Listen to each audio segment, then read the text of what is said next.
Here are the headlines for Sunday morning, September 1, 2024. Tulsi Gabbard reveals the real reason behind endorsing Donald Trump. This is personal for me. Tulsi Gabbard explained her endorsement of former President Donald Trump's 2024 White House bid, citing his record on peace, prosperity, and freedom as key reasons for her support. She contrasted Trump's approach with that of Vice President Kamala Harris, who she believes would lead the country into war and undermine individual freedom. As a soldier for over 21 years, Gabbard values having a commander-in-chief like Trump, who prioritizes peaceful solutions and exhausts diplomatic avenues before resorting to war. Globalists are trying to escalate the Ukraine war into World War III before the United States election. The globalist agenda is pushing for the escalation of the war in Ukraine into something bigger, potentially leading to massive civilian casualties that would make the situation irreversible. This is evident in the recent calls for missile strikes on Russia using NATO-supplied missiles, which could lead to a Russian response involving MOABs or nukes. The Atlantic Council and other globalist organizations are involved in spreading propaganda to justify these actions. The timing of the Kursk offensive and the call for missile strikes coincides with Donald Trump's increasing likelihood of winning the presidential race, and it is suspected that the globalists want to escalate the war before he takes office. Missouri man arrested for allegedly threatening to kill Trump, Republicans, police officers.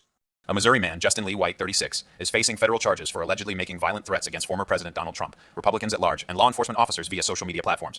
The Federal Bureau of Investigation led the multi-agency investigation after discovering multiple threatening messages posted on TikTok and Facebook from late July to August. White allegedly admitted to creating the posts and expressed regret during his subsequent arrest and interview, saying he had messed up in posting the content out of anger. If convicted, White faces up to 5 years in prison and a fine of $250,000. Elon Musk warns censorship of X is a certainty if Kamala Harris wins. Elon Musk warned Americans that if the Democrats win the election in November, censorship of his social media platform, X, is a certainty. He pointed to an example in Brazil where a leftist judge suspended X after the company defended itself against allegations of spreading misinformation. Musk noted that this situation could unfold in the United States should Donald Trump not be elected, highlighting past instances of Democratic attempts to censor him on social media, including a call by Kamala Harris for his suspension from Twitter. Car thefts have become a world epidemic. A recent report indicates that stolen vehicles have become a worldwide epidemic, with the Port of Newark seizing 331 vehicles so far this year, on pace to surpass last year's total. The number of cars seized at the Port of Newark is rising, with investigators attributing the increase to high demand in West African markets, particularly Nigeria. According to Homeland Security Special Agent William Walker, young people are often recruited for car thefts, and social media videos show luxury SUVs being unloaded from containers, sometimes still sporting American license plate. Car thefts have surged in Newark, up 99% from 2022 to 2023, prompting Montville Police Chief Andrew Caggiano to advocate for changes to New Jersey's bail reform law. Human rights group calls on the New York Times to retract propaganda hit piece against Shen Yun. The New York Times published articles that former Shen Yun dancers and the Falun Dafa Information Center claimed were unfair and misleading in their portrayal of Falun Gong's beliefs. The dancers felt singled out and criticized for their religious beliefs, with one former dancer noting that the paper did not treat other groups of faith similarly. The center argued that school policies at Feitian, a school associated with Shen Yun, were industry standard practices or increasingly common approaches in the United States, but were framed by the Times as ostensibly oppressive. The center also criticized the paper for failing to follow its own editorial standards and for not ensuring that foreign influence operations were not at play. Military threat, China's artificial intelligence robots. The Chinese Communist Party recently hosted the World Robot Conference showcasing China's advancements in robotics over the past several years. China's humanoid robots are reportedly catching up to global rivals, with some incorporating artificial intelligence into military capabilities. The country's rapid rise in robotics is state-directed and subsidized, with over $1.4 billion invested since 2023. China now installs over 50% of industrial robots globally, surpassing the United States and Japan. This raises concerns about the potential use of these robots for authoritarian purposes, both domestically and abroad, as well as the risk of technology transfers and intellectual property theft. What the California Artificial Intelligence Kill Switch Bill means for decentralized artificial intelligence. A new California state bill, the Safe and Secure Innovation for Frontier Artificial Intelligence Models Act, has passed with a 29-9 vote in the California Senate, sparking mixed reactions from industry figures. The legislation aims to improve safety protocols for artificial intelligence firms, including implementing an emergency stop button for AI models that could pose potential risks. Elon Musk expressed support for the bill due to its potential risk mitigation, while OpenAI's Jason Kwon and Calanthea May of decentralized AI network Massa criticized the legislation as premature and potentially driving talent out of California and the United States. Hartnett, the commodity bull market is just getting started. Michael Hartnett warned of key support levels during the market tumble 3 weeks ago, but as these levels held in August, he now cautions of a reversal higher in bond yields due to the strength of several economic indicators. The big support levels that all held include 3.8% on the 10-year yield, 4.0% on the 30-year yield, $100 index, $100 index, 140 United States dollar, Japanese United States dollar, Japanese yen exchange rate, $70 oil, and $60,000 Bitcoin. The euro is a Frankenstein currency. The euro currency is compared to Mary Shelley's Frankenstein's monster, as both are considered unnatural creations that cause harm. The euro was created by merging national fiat currencies, but this has led to economic problems rather than solutions. Unlike Dr. Frankenstein, who regretted creating his monster, the creators of the euro do not seem to acknowledge its flaws.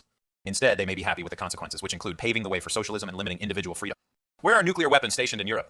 Several European countries host nuclear weapons on their territories, including 1. Belgium. The Klein-Brogel Air Base is believed to house around 10 to 20 B-61 gravity bombs.